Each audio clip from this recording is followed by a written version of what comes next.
ಇನ್ನು ಬೆಂಗಳೂರಿನಲ್ಲಿ KSRTC bus ಒಂದು ಏಕಾಏಕಿ ಯದ್ವಾ ತದ್ವಾ ನುಗ್ಗಿಬಿಟ್ಟಿದೆ. ಜಸ್ಟ್ ಮಿಸ್ಸು, ಬೈಕ್ ಸವಾರರೆಲ್ಲ ಜಸ್ಟ್ ಮಿಸ್ ಆಗಿದ್ದಾರೆ. ಕೂದಲೆಳೆ ಅಂತರದಲ್ಲಿ ಪಾರಾಗಿದ್ದಾರೆ ಬೈಕ್ ಸವಾರರು. ಯಾಕೆ ಏಕಾಏಕಿ ನುಗ್ತು ಅಂತಂದರೆ ಈ ಬಸ್ ಅವ್ರು ನೋಡಿ ರೆಡ್ ಸಿಗ್ನಲ್ ತಪ್ಪಿಸ್ಕೊಳ್ಳೋದಕ್ಕೆ, ಅಂದರೆ ಇನ್ನೇನು ಬಿದ್ದುಬಿಡುತ್ತೆ ರೆಡ್ ಸಿಗ್ನಲ್ಲು, ಮತ್ತೆ ನಿಂತ್ಕೋಬೇಕಾಗುತ್ತೆ, ಇನ್ನೊಂದು 2 ನಿಮಿಷ ಕಾಯಬೇಕಾಗುತ್ತೆ ಅಂತ ಯದ್ವಾ ತದ್ವಾ ನುಗ್ಗಿಸ್ಬಿಟ್ಟಿದ್ದಾರೆ. ರೆಡ್ ಸಿಗ್ನಲ್ ಬೀಳುತ್ತೆ ಅಂತ ವೇಗವಾಗಿ ನುಗ್ಗಿದೆ ಬಸ್ಸು. ಗ್ರೀನ್ ಸಿಗ್ನಲ್ ಬಿತ್ತು ಅಂತ ಎದುರುಗಡೆಯಿಂದ ಬೈಕ್ ಸವಾರ ಬಂದ್ಬಿಟ್ಟಿದ್ದಾನೆ. ಪಾಪ ಅವನದೇನು ತಪ್ಪು ನೋಡಿ ಹೆಂಗಾಗಿದೆ ಅಂತ.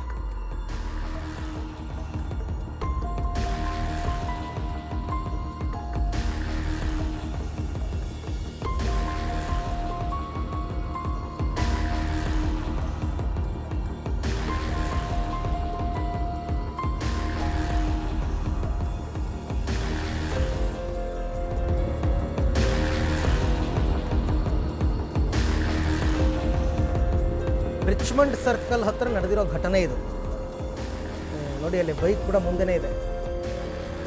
ಆ ರೆಡ್ ಸಿಗ್ನಲ್ಗೋಸ್ಕರ ಎಷ್ಟು ಬೆಂಗಳೂರಿನಲ್ಲಿ ಆಕ್ಸಿಡೆಂಟ್ಗಳಾಗದೆ ಮ್ಯಾಕ್ಸಿಮಮ್ ಇದಕ್ಕೋಸ್ಕರ.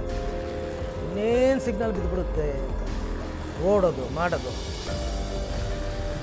ಈ ಬಗ್ಗೆ ಮತ್ತಷ್ಟು ಮಾಹಿತಿ ನನ್ನ ಕೊಲೀಗ್ ಮಾರುತಿ ಅವರಿಂದ ಪಡ್ಕೊಳ್ಳೋಣ. ಮಾರುತಿ, ಯಾವಾಗ ನಡೆದ ಘಟನೆ, ಚಾಲಕ ಏನು ಹೇಳ್ತಾನೆ, ಬಸ್ KSRTC ಬಸ್ ಡ್ರೈವರು, ಇದಕ್ಕೆ ಸಂಬಂಧಪಟ್ಟಂತೆ ಡೀಟೇಲ್ಸ್ ಏನಿದೆ?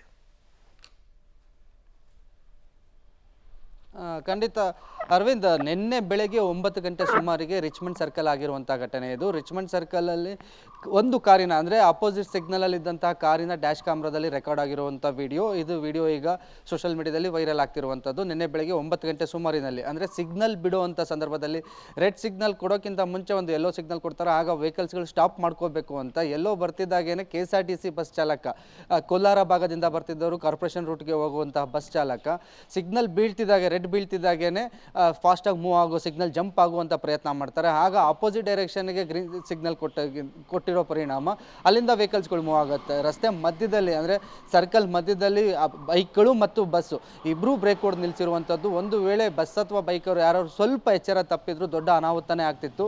ಈ ಸಂಬಂಧ ಯಾವುದೇ ದೂರು ದಾಖಲಾಗಿಲ್ಲ. ಯಾಕಂದರೆ ಬೆಂಗಳೂರಲ್ಲಿ ಈ ಥರ ಸಹಜವಾಗುತ್ತೆ. ಇದು ಕ್ಯಾಮ್ರಾದಲ್ಲಿ ರೆಕಾರ್ಡ್ ಆಗಿರೋದ್ರಿಂದ ಮತ್ತು ಈ ರೀತಿಯ ಬಸ್ ಚಾಲಕನ, KSRTC ಬಸ್ ಚಾಲಕನ ಅಜಾಗರೂಕತೆ ಚಾಲನೆಯಿಂದ ಈ ರೀತಿ ಆಗಿದೆ ಅಂತ ಈಗ ಸೋಷಿಯಲ್ ಮೀಡಿಯಾದಲ್ಲಿ ಆ ವಿಡಿಯೋ ವೈರಲ್ ಮಾಡಿ, ಯಾರು ಡ್ಯಾಶ್ ಕ್ಯಾಮ್ರಾ ಇತ್ತು ಆ ಕ್ಯಾಮ್ರಾದಲ್ಲಿ ರೆಕಾರ್ಡ್ ಆಗಿರೋರು ಅಲ್ಲಿ ಅವ್ರು ಕೂಡ ಹೇಳ್ತಾರೆ ಏನೇನು ಟಚ್ ಆಗೋಯ್ತು. ಒಂದು ವೇಳೆ ಬಸ್ ಏನಾದ್ರು KSRTC ಬಸ್ಸು ದ್ವಿಚಕ್ರ ವಾಹನದ ಗುದ್ದಿದ್ರೆ ಇಬ್ಬರು, ದ್ವಿಚಕ್ರ ವಾಹನದಲ್ಲಿ ಇಬ್ಬರು ಪ್ರಯಾಣಿಕರಿದ್ದರು, ಅವರಿಬ್ಬರು ಪ್ರಾಣಕ್ಕೂ ಹಾನಿಯಾಗುವಂಥ ಸಾಧ್ಯತೆ ಇತ್ತು.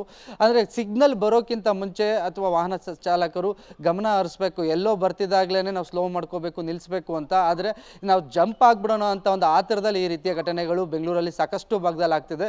ಇದೊಂದು ಉದಾಹರಣೆ ಈಗ ವಿಡಿಯೋ ರೆಕಾರ್ಡ್ ಆಗಿರುವಂಥದ್ದು. Arvind, right, thank you Maruti, ತಮ್ಮೆಲ್ಲ ಮಾಹಿತಿಗೆ ಧನ್ಯವಾದ.